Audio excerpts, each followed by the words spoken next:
الدين كان الناس أمة واحدة فبعث الله النبيين مبشرين ومنذرين وأنزل معهم الكتاب بالحق ليحكم بين الناس فيما اختلفوا فيه وما اختلف فيه إلا الذين أوتوه من بعد ما جاءتهم البينات بغيا بينهم هدى الله الذين آمنوا لما اختلفوا فيه من الحق بإذنه والله يهدي من يشاء إلى صراط مستقيم صدق الله مولانا العظيم إن الله وملائكته يصلون على النبي يا أيها الذين آمنوا صلوا عليه وسلموا تسليما اللهم صل على سيدنا ومولانا محمد وعلى آل سيدنا ومولانا محمد وبارك وسلم وصل عليه کان الناس امۃ واحدہ، تمام لوگ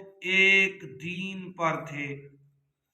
فبعث اللہ النبیین مبشرین ومنذرین، تو اللہ رب العزت نے پھر اس قوم پہ اپنے نبیوں کو مبعوث فرمایا جو خوشخبری سناتے تھے اور اللہ کے ڈر سے ڈراتے تھے۔ وَأَنزَلَ مَعَهُمُ الْكِتَابَ بِالْحَقِّ، اور ان کے ساتھ سچی کتاب اتاری۔ لِيَحْكُمَ بَيْنَ النَّاسِ فِيمَا اخْتَلَفُوا فِيهِ، اس لیے کہ لوگوں کے درمیان میں جو اختلافات ہیں ان اختلافات میں اللہ رب العزت حق کا فیصلہ کر دے۔ وَمَا اخْتَلَفَ فِيهِ إِلَّا الَّذِينَ أُوتُوهُ مِن بَعْدِ مَا جَاءَتْهُمُ الْبَيِّنَاتُ بَغْيًا بَيْنَهُمْ، اور جن لوگوں کو کتاب دی گئی انہوں نے ہی اپنے بامی بغض و حسد کی وجہ سے کتاب میں اختلاف کیا، اور یہ اختلاف اس کے بعد کہ ان کے پاس روشن احکامات آ چکے۔ إِلَّا الَّذِينَ أُوتُوهُ مِن بَعْدِ مَا جَاءَتْهُمُ الْبَيِّنَاتُ بَغْيًا بَيْنَهُمْ، یہ اختلافات انہوں نے اس وقت شروع کیے حالانکہ ان کے پاس اللہ کی طرف سے روشن اور حق پر مبنی آیات آ گئی۔ فَهَدَى اللَّهُ الَّذِينَ آمَنُوا لِمَا اخْتَلَفُوا فِيهِ مِنَ الْحَقِّ بِإِذْنِهِ، تو اللہ نے ایمان والوں کو اپنے حکم سے اس حق بات کی طرف ہدایت دی جس کی طرف یہ لڑ رہے تھے۔ وَاللَّهُ يَهْدِي مَن يَشَاءُ إِلَىٰ صِرَاطٍ مُسْتَقِيمٍ، اور اللہ جسے چاہتا ہے سیدھی راہ دکھاتا ہے۔ برادران اسلام، اللہ رب العزت نے اس آیت کے اندر، کیونکہ حضرت آدم علیہ نبینا علیہ الصلوۃ والسلام سے لے کے حضرت نوح علیہ الصلوۃ والسلام کے دور اقدس تک ساری ایک امت تھی، کسی میں کوئی اختلاف نہیں تھا، ایک جگہ بیک وقت ہو کر اللہ کی عبادت کرتے تھے۔ لیکن نوح علیہ السلام کی بعثت سے پہلے یہی لوگ ایک دوسرے کے ساتھ اختلافات میں پڑ گئے، ایک دوسروں کے ساتھ نفرت کے معاملات میں پڑ گئے، تو اللہ رب العزت نے ان کے ان اختلافات کو ختم کرنے کے لیے اللہ رب العزت نے پیارے نوح علیہ السلام کا انتخاب فرمایا، جن کی عمر مبارک کا مختلف اقوال ملتے ہیں، لیکن جو مضبوط ترین بات ملتی ہے کہ 950 سال آپ نے صرف تبلیغ کی، اور 950 سال تبلیغ کرنے کا فائدہ یہ ہوا کہ صرف اور صرف 75 بندے اسلام لائے، 75 بندے حضرت نوح علیہ السلام کے نقش قدم پہ چلے، باقی سارے لوگوں نے اللہ کے پیغمبر حضرت نوح علیہ السلام کے ساتھ بھی اختلافات کیے۔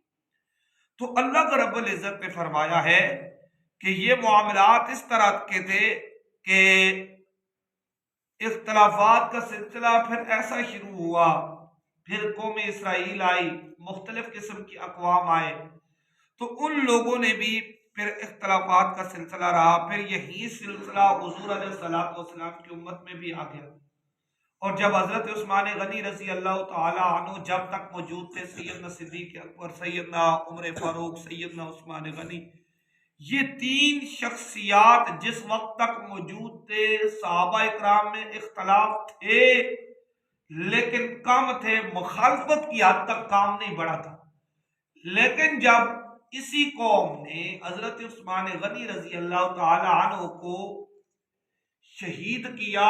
آپ کی شہادت سے پہلے آپ نے فرمایا کہ اے میرے پیارے بھائیوں کہ تم مجھے ہی مسجد نبوی میں داخل ہونے نہیں دیتے جس نے مسجد نبوی میں جگہ بھی دی ہے، اور اسی کنویں سے پانی عثمان کو نہیں پینے دیتے جس نے خرید کے مسلمانوں کے لیے وقف کیا۔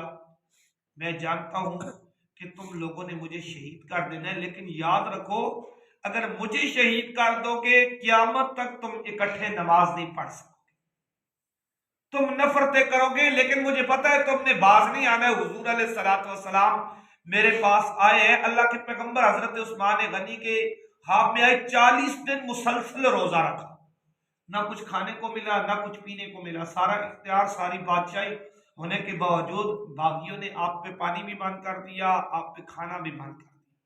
اور آقا کریم علیہ الصلوۃ والسلام خواب میں آگے فرمایا عثمان زندگی چاہتے ہو یا میرے پاس آنا چاہتے ہو؟ اگر زندگی چاہتے ہو تو میں ان لوگوں کو شکست دے دوں گا، تجھے فتح مل جائے گی۔ اگر میرے پاس آنا چاہتے ہو تو میں محمد مصطفیٰ نعمت جنت کی نعمتیں لے کے کھڑا ہوں، تو آ، تجھے افطار کرائیں گے۔ تو عثمان غنی نے آخرت کو اختیار کیا، تو وہ فرماتے مجھے پتا ہے کہ تم مجھے شہید کرو گے، رسول کریم صلی اللہ علیہ وآلہ وسلم نے مجھے خبر دی ہے، لیکن قیامت تک تم نے پھر اکٹھے نماز نہیں پڑھی۔ پھر کیا ہوا؟ حضرت عثمان غنی جب شہید ہوئے تو اب حضرت علی المرتضیٰ آپ کا دور حکومت یہ تھا کہ جن لوگوں نے حضرت عثمان غنی کو شہید کیا ان لوگوں نے حضرت علی کو کہا کہ علی تو حضرت عثمان کا قصاص لے، کیونکہ حالات بڑے بگڑ چکے تھے، آپ آئے تھے حالات بڑے بگڑے ہوئے تھے، قصاص لینا بڑا مشکل تھا۔ تو آپ نے جب کہا حالات بہتر ہوں گے تو عثمان کا قصاص ہم لیں گے، تو انہی لوگوں نے یہ الزام مولا علی پہ لگا دیا۔ اب حضرت امیر معاویہ کا جو معاملہ ہے آپ سنیں، اور تاریخ کے پیچھے لوگ بھاگ پڑتے ہیں۔ اب معاملے کو سمجھے کہ حضرت امیر معاویہ اور حضرت علی المرتضیٰ کی باقاعدہ طور پر تیسری قوم نے درمیان میں حصہ ڈال کے ان دونوں شخصیات کی لڑائی کرائی، ان دونوں کا جھگڑا ہوا، ان میں حضرت عائشہ صدیقہ کو بھی شامل کیا گیا جو امہات المومنین تھی۔ تو یہ بڑے معاملات بگڑ گئے۔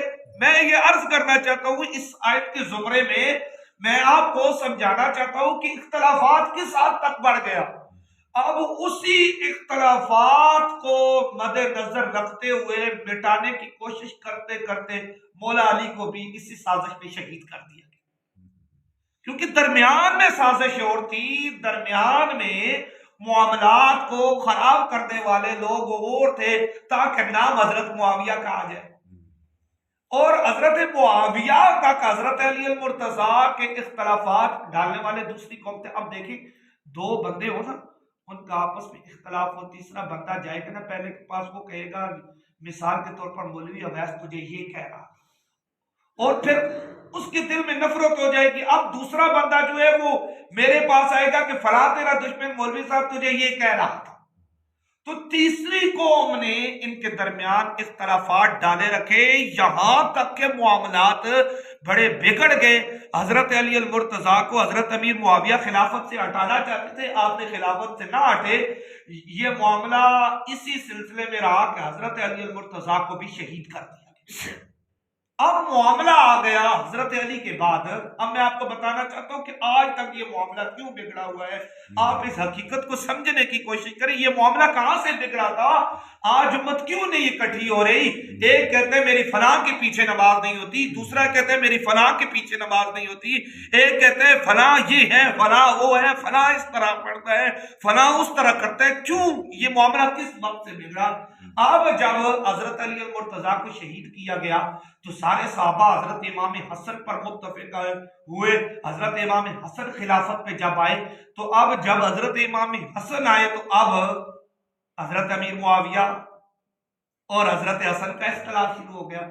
تو حضور علیہ السلام نے پھر جو نشاندہی کی تھی، فرمایا تھا کہ حضرت امام حسن کا حضور چہرہ چوم کے فرمایا کرتے تھے کہ یہ میرا وہ نواسہ ہے جو دو مسلمان گروہ کی آپس میں صلح کرائے گا۔ اب اس حدیث کو بھول کے لوگ تاریخ کے پیچھے جا کے حضرت امیر معاویہ پہ لعن طعن کرتے ہیں. وہ ذرا حدیث کو بھی تو دیکھیں نا. رسول کریم کو نہیں پتا تھا کہ میرے نواسے کے ساتھ زیادتی ہو رہی ہے؟ رسول کریم کو نہیں پتا تھا کہ مولا علی کے ساتھ اس طرح ہوگا؟ پھر بھی رسول نے فرمایا کہ دو مسلمان گروہ، یعنی لڑنے والا بھی مسلمان، مارنے والا بھی مسلمان تھا، مار کھانے والا بھی مسلمان تھا، جس طرح آج ہو رہا ہے. مارنے والا بھی کلمہ پڑھتا ہے، مار کھانے والا بھی کلمہ. پتہ نہیں ہوتا ہے کہ سازش کہاں سے آئی ہے، معاملہ کہاں سے بگڑا ہے. تو رسول کریم نے فرمایا تو حضرت امام حسن نے سوچا کہ میرے نانا کا یہاں پہ روزہ ہے، مدینہ شریف ہے، تو آپ نے اس طرح کیا. آپ نے اپنے ہاتھوں سے، آج جو لوگ حضرت امیر معاویہ کے منکر ہیں وہ حضرت حسن کا نام نہیں لیتے. کیوں نہیں لیتے؟ کہ حضرت حسن نے حضرت امیر معاویہ کے ہاتھ پہ بیعت کی تھی. ہاں، عقیدہ اہل سنت جو ہے وہ سب کچھ کھول کے بیان کرتا ہے. کسی کو تکلیف ہوتی ہے لاکھ مرتبہ ہو. ہاں، تو جب حضرت حسن نے حضرت امیر معاویہ کے ہاتھ پہ بیعت کی تھی، اب اگلا معاملہ دیکھیں نا. یہ معاملہ جب ہو گیا، خود حضرت امیر معاویہ کو بٹھایا تو ایک شرط رکھی. ہاں، اب سننا، شرط کیا رکھی؟ کہ جس طرح خلفائے راشدین کے دور میں آل بیت و اطہار کا جو حق تھا جس طرح ملتا تھا، اسی طرح کما حق ہو آپ کو دینا پڑے گا. آل بیت و اطہار کے صدقہ نہیں لگتا، آل بیت و اطہار کا خمسہ میں حصہ ہے. 5واں حصہ جو حضور کی آل کا ہے وہ ہمیں ملنا چاہیے. اور جب حضرت امیر معاویہ اس بات پہ پابند رہے، تیسری قوم نے دیکھا کہ مسلمان تو اب صلح کرنے لگ پڑے، یہ اکٹھے ہو گئے ہیں، تو انہیں آرام تو نہ آیا نا، انہیں سکون نہ آیا. انہوں نے ایک مائی کو تیار کیا اور حضرت امام حسن کو زہر دے کے شہید کر دیا. یہ امت خود حضور کی آل بیت کی غدار ہے، الزام دوسروں پہ لگاتے ہیں. حضور کا کلمہ پڑھنے والی وہ عورت جو حضور کی شفاعت پہ امید لائے رکھی ہوئی تھی، اس عورت نے اپنے ہاتھوں سے امام حسن کو جب زہر دیا، تو اب امام حسن جب شہید ہونے لگے تو امام حسین جب ان کے پاس آئے، انہوں نے کہا بھائی جان یہ بتائیں آپ کو کس نے یہ زہر دیا ہے؟ آپ کو پتہ ہے میں اس سے بدلہ لوں؟ ہم نے فرمایا مجھے تو پتہ نہیں ہے کس نے دیا ہے. ہاں، اگر میں کسی بے گناہ کو مروا دیتا ہوں تو میں نانا کو کیا جواب دوں گا؟ میرا اللہ تو اس سے بہتر انتقام لے سکتا ہے، میرا خدا جانے اور وہ جانے. اب یہی معاملہ جب حضرت امیر معاویہ وفات پا کے، تو پھر تیسری قوم نے بڑا فائدہ اٹھایا. معاہدہ تو یہ طے تھا نا کہ بعد میں امام حسین آئیں گے، حقدار وہ تھے امامت کے بھی، بادشاہت کے بھی. آپ نے فرمایا تھا حضرت امیر معاویہ کو کہ آج کے بعد میں اگر زندہ ہوں یا نہ ہوں، آپ کے بعد اگر حق ہے تو وہ حسین کا ہے. تو تیسری قوم نے پھر فائدہ اٹھایا، انہوں نے پھر مسالہ لایا، انہوں نے پھر یزید کو سر اقتدار پہ لایا. اب جب یزید سر اقتدار پہ آیا، پھر اس ظالم نے جو اسلام کا نقصان کیا، اسلام کو جو اس نے شکست دی، آج تک اسلام سدھر نہ سکا. اس نے اس معاملات کے ساتھ اسلام کی جڑوں میں بیٹھ گیا کہ آج تک اسلام اس کے ہاتھوں سے جو اسلام کو تکلیفیں پہنچی تھی، اذیتیں پہنچی تھی، آج تک اسلام جو ہے وہ اپنے پیروں پہ مکمل طور پر کھڑا نہ ہو سکا. کیونکہ دو لوگ اس وقت سے پیدا ہو گئے، ایک یزید کی نسل پیدا ہو گئی، ایک حسین کی نسل. اب یزید کی نسل کہتی ہے ہم حسینی ہیں، کام یزید والے کر کے پھر کہتے ہیں ہم حسینی ہیں. تو ایسے حسینی نہیں ہوتا. حسینی بندہ، حسین بھی کردار کا نام تھا، یزید بھی کردار کا نام تھا. حسین دین اسلام پہ عمل کا نام تھا، یزید اسلام سے ہٹنے کا نام تھا. تو یہ اختلافات اس وقت سے آج تک چل رہے ہیں. اس امت کا قصور نہیں ہے، یہ پیچھے سے ملیا میڑ چلا آ رہا ہے اور تیسری قوم اندر سے کام کر رہی ہے جو امت کو یکجا نہیں دیکھ سکتی. اکٹھا نہیں دیکھ سکتی. پھر انہوں نے لوگوں کے ذہن میں 2 نمبر بے غیرت قسم کے مولویوں نے لوگوں کے ذہنوں میں یہ بات ڈال دی کہ فلاں کے پیچھے نماز نہیں ہوتی, فلاں کے پیچھے نماز نہیں ہوتی. نماز مولوی کے باپ کی تو نہیں ہے نا, نہیں ہوتی. نماز خدا کی ہے اور اس کے رسول کی. اگر ہم کہیں گے فلاں کے پیچھے نماز نہیں ہوتی تو پھر کس جگہ جا کے نماز پڑھے؟ نماز اللہ کی ہے. ہاں یہ بات واضح طور پر. ایک اور میں آپ کو بات بتاؤں, اگر مولوی اویس بھی صحابہ میں سے کسی کا گستاخ ہے, آل بیت میں سے کسی کا گستاخ ہے, نبی کریم کا بے ادب ہے, نبی کریم علیہ الصلوۃ والسلام کے اوصاف کا منکر ہے, تو میرے پیچھے بھی نماز نہیں ہوتی. یہ حقیقت بات.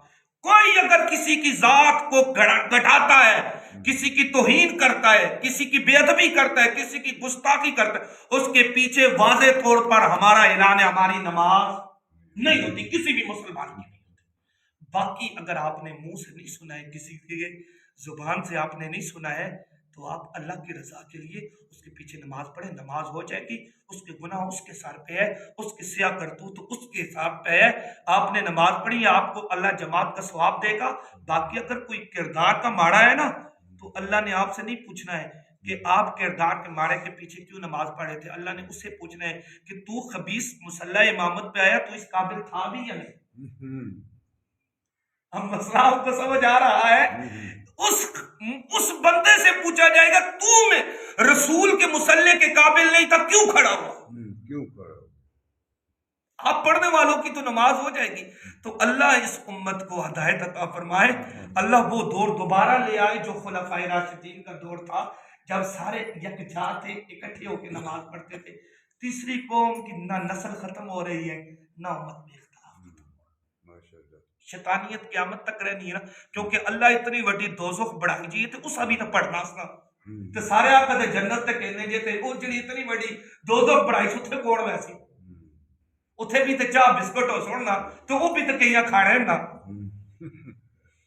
اللہ اس قوم کو سمجھ عطا فرمائے, راہ حق پہ چلنے کی مدد توفیق عطا فرمائے. گفتگو بہت لمبی ہو گئی ہے. آمین اللہ.